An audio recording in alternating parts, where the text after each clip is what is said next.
In a democracy, citizens need to be informed. Informed about policies, issues, homelessness, law enforcement, and social services. In order for people to make good decisions that affect their lives, they need to be informed. Conversations with Erroll Parker. Black Lives Matter is a global movement originating in the African American community.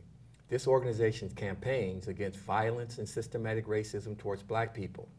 Dawn Modkins is the co-founder of the Long Beach chapter of this organization, and she is here to discuss what they are doing to advance their mission in the city of Long Beach. Welcome to our program, Ms. Modkins. Thank you, Erroll. Black Lives Matter is a very provocative organization, and today we want to discuss with you what are you guys trying to do on a global basis as well as a national and regional and city basis? What are you guys trying to accomplish? That's a big question. Global, national, and on a city basis. So as you know, or may not know, some viewers may or may not know, Black Lives Matter was born out of justice for Trayvon Martin. After Trayvon was murdered by vigilante. Police? No, George Zimmerman. Yes. Right, not yes. police. No, Maybe in his George mind Zimmerman, he thought he was the police. Yes. After his the murder of Trayvon, and then shortly after the acquittal of George Zimmerman, and just the how moved communities were across our country after feeling like for sure this guy is going to be held accountable for this. That 911 officer told him to fall back, and he took it upon himself to hunt Trayvon down and murdered him, and we all know that story. And so it was birthed out of that, literally as a hashtag on picket signs for justice for Trayvon Martin, hashtagged Black Lives Matter. And so, a few folks got together here in LA, Patrice Cullors, Melina Abdullah, a number of folks who had been doing some organizing work here in LA, and many who had not, just out of pure frustration and a need to feel like we have got to do something different, took the initiative to do that and birthed Black Lives Matter, and literally took to the streets to raise enormous awareness around this being a devastating harm on our children, on our black community, on our families. And so we've been carrying out that work since then, nationally and globally and locally. One of the unique things about your organization is it's not one charismatic leader that we can point to, like in days of old, Martin Luther King or Stokely Carmichael or Malcolm X. It's a unit where the concept seems to be the primary thing that you're trying to do. Is that correct? That is correct, right? No one person can carry the extent of work that it's going to take to begin to really hold these powers accountable, right? And I don't think we want there to be one person. This is a leaderful movement where everyone has a place, everyone has a lane, and it's going to take that broad level of, personal leadership by everyone to make change. So each chapter is kind of sovereign, although the concept is a common denominator in terms of stop police violence against black people. So your chapter here in Long Beach, tell us some of the things that you're trying to do with the Long Beach Police Department and the black community. Sure. So there's a guiding set of principles that we're at about 35 chapters across the nation. We're kind of gelled by these sets of guiding principles that we all are in agreement under and kind of live by. Give us a couple of examples of those principles. Sure. I would love to pull them up for you so I can give them to you exactly. Let's see. Of course, we know it's police brutality is one of the things that. Well, yeah, it's a little more. And murder. It's a little more these sets of principles. One moment. And how long have you been involved with the Long Beach chapter? I mean, you co-founded the Long Beach chapter. Yeah.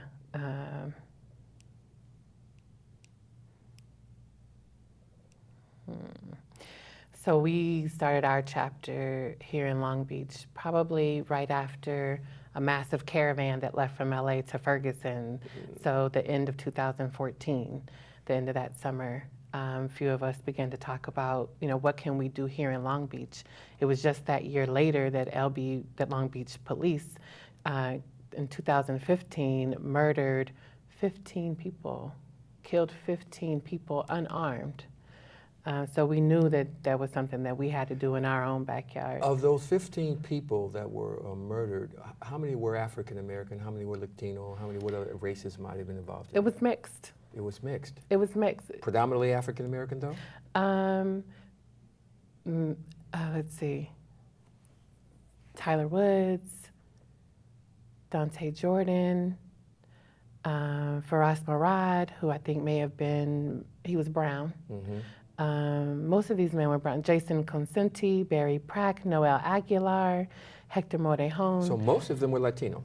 Brown. I don't think Jason was brown. Barry Prack was, he might have been Cambodian, I think. I see. So not all black.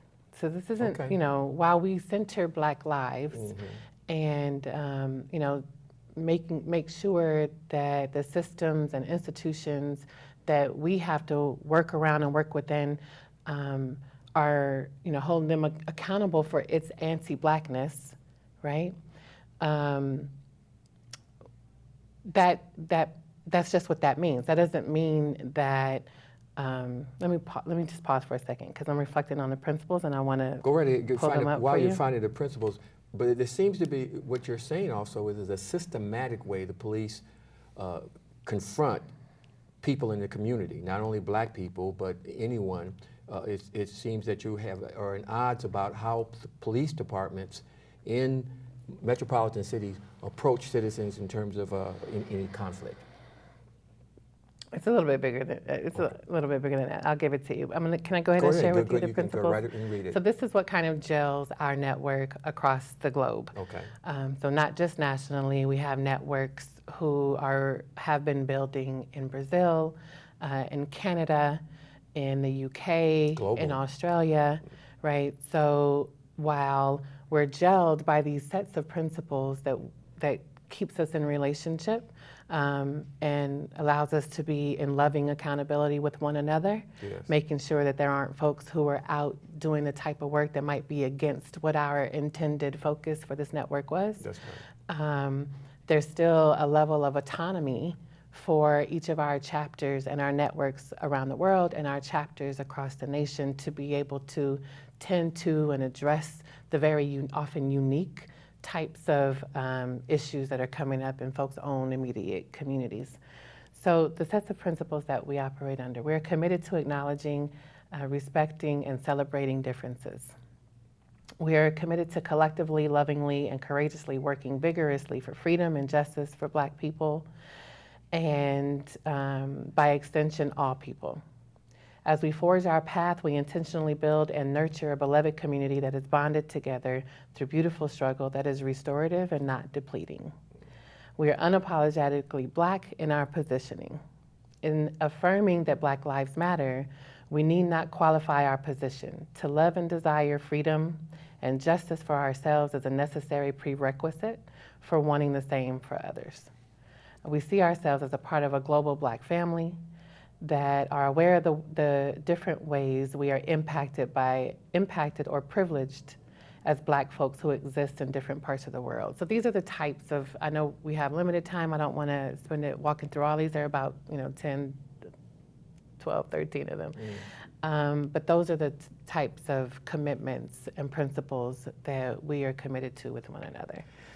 Now, one of the things that people are critical of Black Lives Matter is that they're confrontational politics or they're confrontational tactics that they use. Does that bother you in any way? You are for nonviolence, you do not support violence, but you do confront powers that be about the treatment of citizens in the community. Confrontational? Define confrontational. Well, you're speaking to power in maybe not so much a nice way. They've committed certain wrongs to citizens in the community, but you are not being very diplomatic. You're confronting them with rhetoric or sit-ins or whatever else you do. Would that be correct? Yeah. It's interesting. I don't necessarily usually have these types of conversations. It's just interesting to me that it How would you the just, term, the term confrontational, right? Okay. Doesn't it sound awfully confrontational, Yes, right? And it does. I think the way that I like to look at it is there's some moments in time, there's some experiences. There comes a time after a series of attempts of seeking freedom that's right. that if it isn't moving, right, or if the veil of white supremacy is so stark and strong that we have been having sit-ins and conversations and negotiating over our freedom for hundreds of years, at some point, similar to our civil rights movement, right? At some point, it might require a little bit of disruption of those systems that are continuing to inflict those harms. No, I'm not suggesting Not you at apologize. all, right? Like those sit-ins when our I want to say ancestors, not all of them are ancestors yet, right? But for our elders who were told that you're not supposed to be in that restaurant, or you're not supposed to be in that neighborhood or drink from that water fountain. Did folks think that was confrontational back then, to go and drink at that fountain anyway? Absolutely, to go yes. and take a seat at that restaurant and have a burger, right? Sure. So it's the same, right? I don't know, confrontational, folks can call it whatever they like, frankly, right? But it's an intentional civil disobedience. It's an intentional disruption of a system that is constantly harming Black lives and disrupting our lives, right? And so it needs to be disrupted. Absolutely. Now, let's talk about what you're trying to do in Long Beach. You have confronted the Long Beach, I'm using the word again, but Sure. with the Long Beach Police Department, and you're at odds with them in terms of how they deal with the mentally ill, and people have mental challenges. Explain what you're trying to do with that. And you were just in front of the City Council trying to present a proposal with that. Explain Sure. that. Sure. I'm from Long Beach. Been here from LA, Compton, since I was about 8 years old. Went to Lafayette, went to Los Cerritos, Jefferson, Wilson, Lakewood, and have had my own share of observations and experience of our police department here. Long Beach PD has a history of abuse. Just now I was trying to think of his name in Signal Hill. Ron Settles. Ron Settles, right? There are a number of incidences. I don't want to try to call those names in from that far back. They're all not going to come to me. But that abuse has been in existence. And so, but to come more current in this movement of Black lives and folks finding their voice and being willing to call out these harms and call out this abuse, what we're noticing is it isn't just necessarily about the Long Beach Police Department. We live in a city where it looks like the Long Beach Police Department is more of a tool.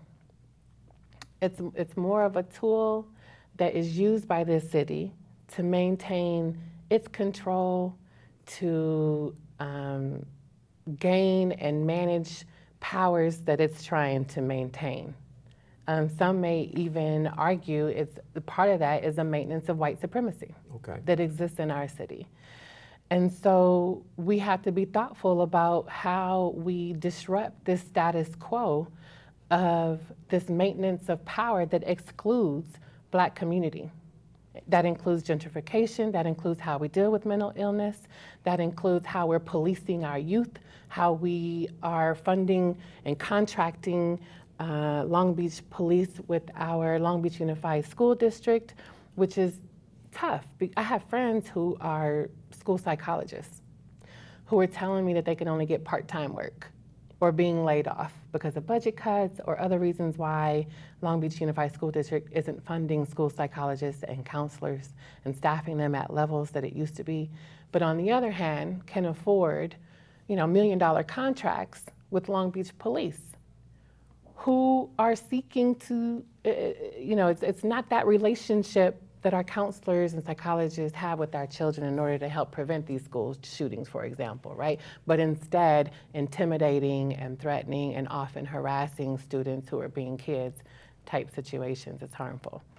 So you're talking about that the city of Long Beach should reallocate their budget priorities in terms of addressing this issue of mental illness and the police department in some ways.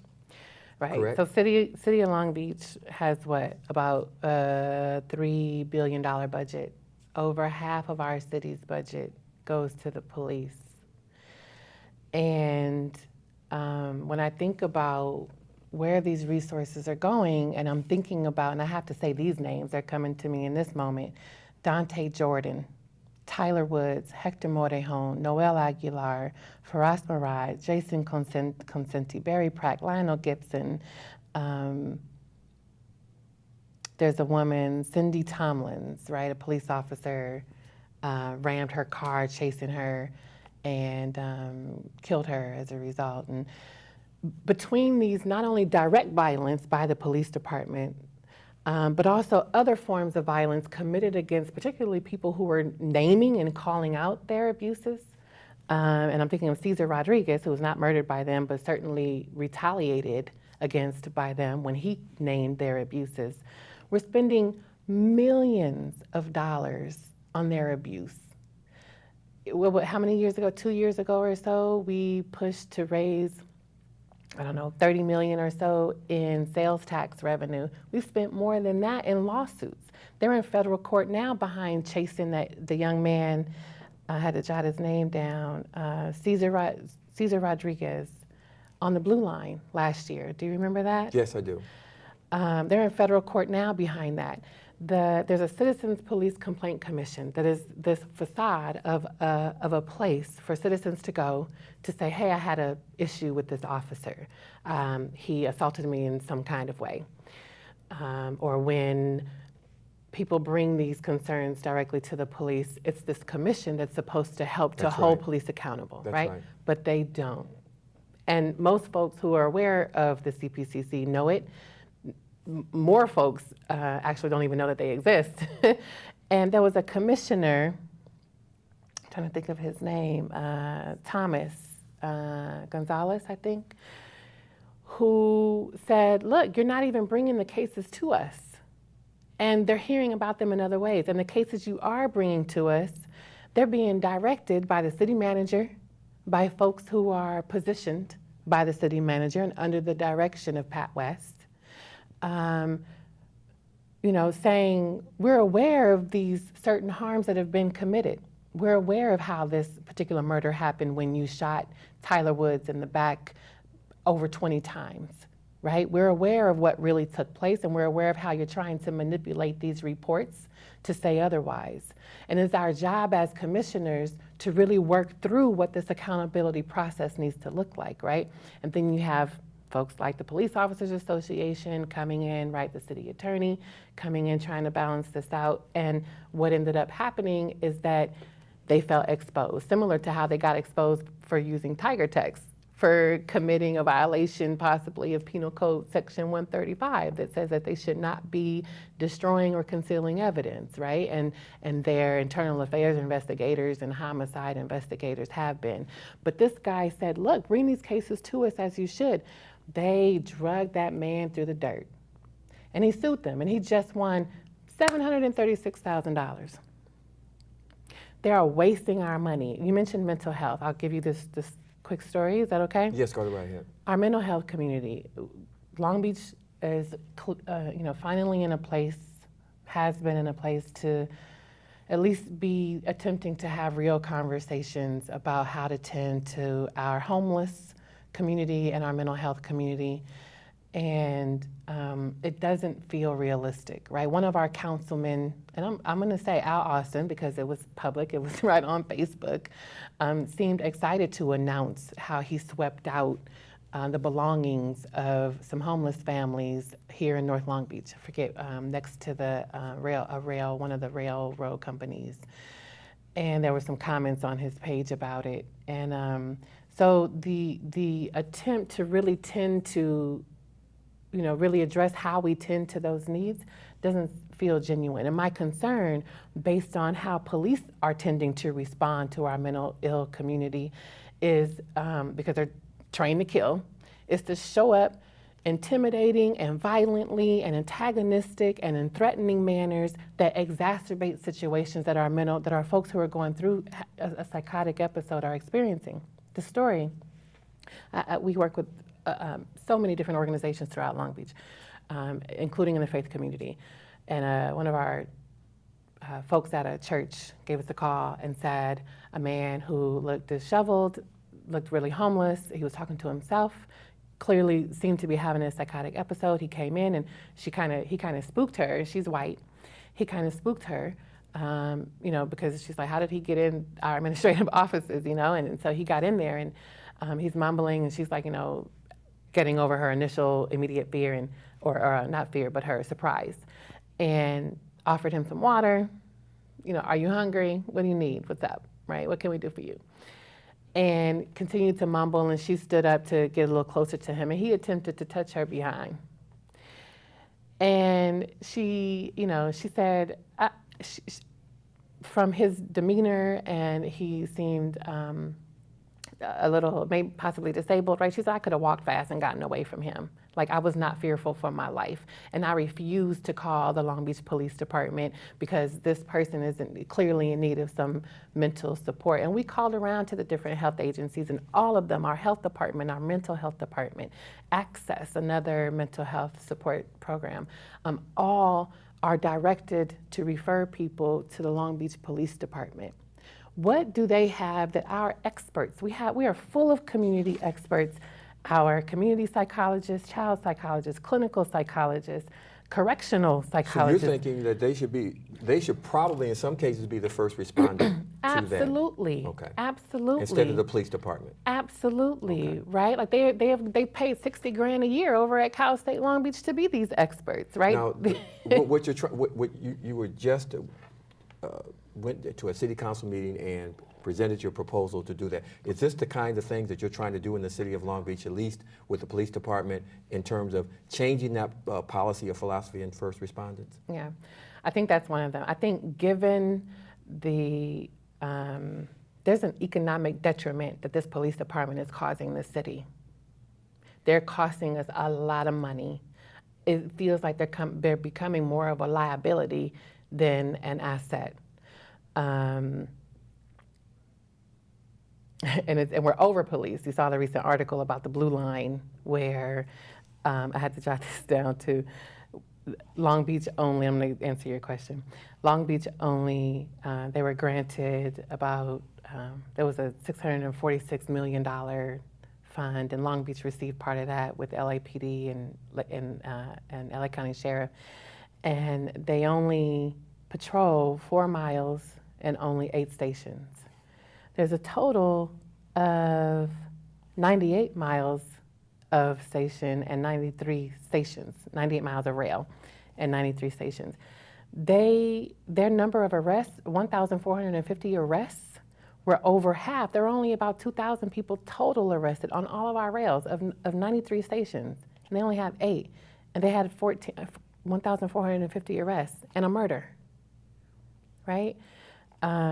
So I think the over-policing, the cost with these lawsuits, and the harm and violence that they're committing on our community, the distrust, the use of tiger text, destroying information, the Fred Taft family, Fred Taft, rest his spirit. In fact, this weekend we're having a gathering for him at Pan American Park at 1 o'clock. Yeah, that was the African-American gentleman that was shot by someone that they have not arrested It's yet. believed to have been a white supremacist. Yes. The family and community have been organizing, held its own community investigation, its own, putting out notices for a reward that community and the family had to organize around to get the Los Angeles County Board of Supervisors to offer their reward, because Long Beach said that's not what they do. This is an area where Fred Taft was murdered, where it is well known, a lot of law enforcement officers live in this Lakewood Village area, okay, at Pan Am Park, right at Centralia in between Bellflower and Clark Streets. A lot of sheriff, judges, prosecutors, Long Beach officers, and LAPD, and the attention that the police have been putting on this case of this black man that was killed by what looks like a hate crime. Yes. right? And so based on witness testimony and some other testimony by the community about the amount of hate that exists in that area and racism that exists in that area, the police have seemed hands off. They've mishandled this case in a number of ways. I think the family will come out more about that at another time. But because of this extent of harm and distrust that this department has brought to our community, yes, we've presented them with a set of demands at City Council. And one of those demands is to say, Pat West, you probably need to go. It's time for you to go. Well, Chief Luna? We're out of time Sure. right now. Maybe at another time we can come and continue that discussion, but what your organization is doing is something that is very different in the city, Yeah. and it's provocative, and we will see how all this plays out. Now, when is the next time you guys really quick go into the City Council to follow up on this proposal? All of our information when we have our public actions or attending City Council or events like supporting the Fred Taft family or Dante Jordan, this is his 5-year his Angelversary will be at Seaside Park on November 10th. And all that information will be on our Facebook page, Okay. On Twitter, and that's where people can find information for where we'll be next. Okay, well, thank you very much, Don Modkins, for your explanation of your organization, and we look forward to seeing some of the things that you're guys trying to do in the city of Long Beach. Thank you. That was Don Modkins, who is the co-founder of the Black Lives Matter organization, and visiting us on Conversations with Erroll Parker. We'll be back next week with more exciting guests. Good night. In a democracy, citizens need to be informed about policies, issues, homelessness, law enforcement, and social services. In order for people to make good decisions that affect their lives, they need to be informed. Conversations with Erroll Parker.